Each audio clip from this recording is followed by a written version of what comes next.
Good morning, it's Dr. Toker here for another little healthy tip.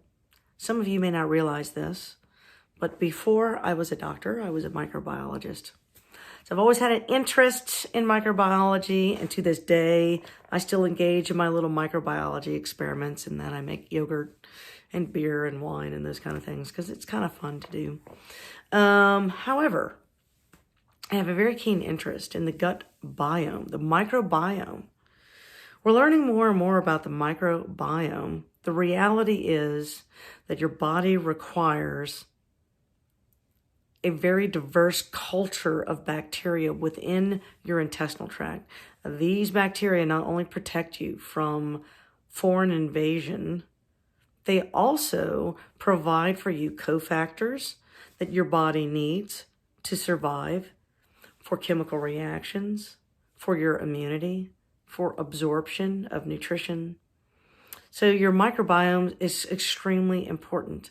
What is coming more to the forefront is the connection between your GI tract and your brain. So for a long time, we've been able to identify that some people have a very anxious gut, right? So when they're anxious, their stomachs get anxious, right? So, and interestingly, you can actually give some of those patients some anti-anxiety medicines and get rid of their IBS as a result, right? So there's a known connection between the brain and the gut, and everyone just always assumed the person gets anxious, sends a little chemical down to your brain, to your GI tract, and that stimulates the GI tract and it causes IBS. As it turns out, the reverse is potentially true. That people with an abnormal GI tract microbiome are more prone to anxiety. And it's not the anxiety causing the IBS, it's the IBS causing the anxiety. It's kind of a reverse little flip going on there. What does that mean? And why is that happening? Like, why is everyone gone nuts all of a sudden? And honestly, not to beat a dead horse. I would never want to beat a dead horse. But speaking of dead horses, I'm looking at my cows out there. They're looking so nice grazing in the grass. Now, which brings up a good point. That's grass-fed beef. And that is how God intended us to get our food. Our food should be freely roaming about, freely chewing off on grass on the ground. There is no fertilizer out there. There are no pesticides out there. Our cows do not take any antibiotics. They don't get any kind of weird substances. They don't do steroids. They don't do vaccines. So it's just beef. It's just beef out there in the yard, which is awesome. And that's kind of where we should be going with our farming. Unfortunately, we're not. We're going backwards. Everyone's making a profit. This is big farms. Huge farming industry is buying out smaller farms. So healthy food, like what comes off of my property, almost doesn't exist anymore because small farms are really very expensive to run. And these huge corporate conglomerates kind of have some political sway.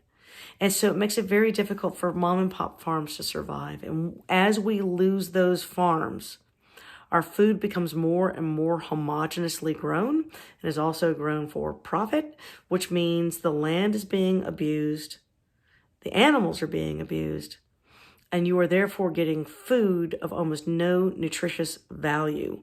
Why does that matter? Because the intestinal bacteria that you have gets their nutrition from what you consume. Right? So when you take an antibiotic randomly, because you forced your doctor to take an antibiotic, because you had the snivels and you're just convinced it must be a bacteria and, oh my God, I'm going to die. And patients do that all the time, by the way. Don't do that. So the doctor complies, gives you an antibiotic. You've just knocked off all the normal GI tract bacteria in your system. And then maybe you don't like yogurt, or the only yogurt you like is highly processed with no live culture in it, which exists, by the way. In fact, most yogurts are in that category these days. So you're not replacing the good bacteria in your GI tract with what you eat. Or worse yet, you're constantly insulting those poor little bacteria with chemicals like fake fats or fake sugars. The pesticides that are on your food the herbicides on your food, the fertilizers on your food, all of those things kill healthy bacteria. And so as you're constantly consuming these things, you're chronically destroying your GI tract.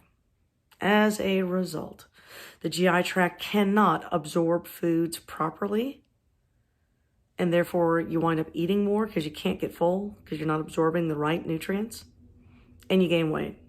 It's one of the things that happens. The second thing that happens is the natural signals that are supposed to go between the GI tract and your brain get messed up. And that disruption can actually lead to Alzheimer's disease and chronic anxiety disorders and so forth and so on. Maybe the reason we have autism, we haven't really figured that out. But if you look through the literature of how certain diseases almost did not exist 100 years ago, but now they're extremely prevalent, and it's not just obesity, but a lot of things, you can trace all of that back to modern farming practices, and honestly, the way we manufacture food in bulk. And so one of the things that we're going to go on a mission, when I started my spa, this was the mission, was to sort of sound the alarm in my little corner of the world. And we're going to try to bring that corner of the world throughout the state or even the country. But the reality is that we are being poisoned. It's negatively impacting you, and you don't even realize it. And so, reality number one, be good to your GI tract bacteria. Stay away from artificial sugars, artificial fats. Take a real probiotic. The best are fermented foods of any kind. So if you're doing sourdough or yogurt or buttermilk or certain types of fermented cabbages or kabuka and all those kind of things, those are all fermented foods that have good bacteria in them. They belong into your GI tract, and they truly do help reset things. Avoid taking antibiotics just for giggles. You do not need an antibiotic every time you don't feel well. You're not dying. Okay?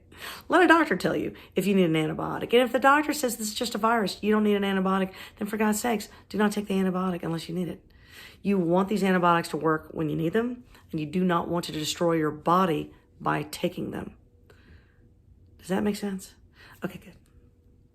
All right, anyway, so this is also my call for everyone to enjoy pasture-raised animals, grass-fed beef, free-range chicken, free-range eggs. They are a little bit more expensive, but you do not have to eat as much to get the nutritive value of it. So there's actually more nutrition in one pasture-raised egg than there is in a half dozen normal eggs. And that one egg costs a lot less than those 6 eggs. And there's certainly a lot less calories in that. Right? You're overweight and overeating because your body is missing something. And all I'm suggesting is that you give the body what it wants, and then it will give you what you want, which is your energy back, your waistline back, your hotness back. All right? Okay. The year of 2022, the year of hotness returns. Can't wait to see you again. If you like some of the content that we provide in our little health tips, please subscribe to our YouTube channel. Hit the subscribe button and the little bell thing. I'm learning all about social media.